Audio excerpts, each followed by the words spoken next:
ഇതാണ് പോത്തുണ്ടി ഡാമിലേക്കും ഗാർഡനിലേക്കും ഉള്ള പ്രവേശന കവാടം. ഗാർഡനിലൂടെ കുറച്ചു നടന്നിട്ട് വേണം ഡാമിന്റെ മുകളിലേക്ക് പോകാൻ.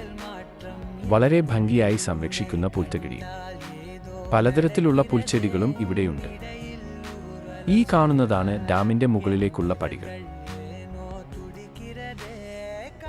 മണ്ണും ശർക്കരയും ചുണ്ണാമ്പും കൊണ്ട് നിർമ്മിച്ച അണക്കെട്ടാണിത്. പാലക്കാട് ജില്ലയിലെ നെന്മാറ പഞ്ചായത്തിൽ നെല്ലിയാമ്പതി മലനിരകളുടെ താഴ്വരയിൽ ആയിട്ടാണ് പോത്തുണ്ടി ഡാം സ്ഥിതി ചെയ്യുന്നത്.